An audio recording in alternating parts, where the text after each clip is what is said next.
જય શ્રી કૃષ્ણ બધાય ભાઈઓને, જે મુરલીધર બધાય મજામાં જઈ છે. આપણે અત્યારે આવ્યા હતા આમ તો જો કે મોટર ચાલુ કરવા પાણી ભરવા. વરસાદ થઈ ગયો છે, 5-6 ઇંચ જેવો વરસાદ છે ને હવે આ કપાસમાં આટો મારીને જોઈએ છીએ હવે આમાં આગોતરા પગલાં શું લેવાના થાય છે. કે મગફળી પણ છે, મગફળીમાં તો હવે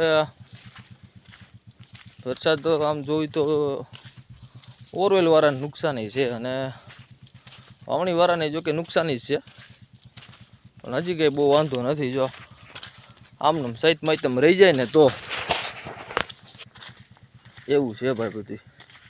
એટલે હવે કપાસમાં જોવાનું છે કે આપણે આમાં શું કરવું જોઈએ, હું આગોતરા પગલાં લેવાના છે, યુરિયા ક્યુ નાખવું, ખાતર ક્યુ નાખવું એ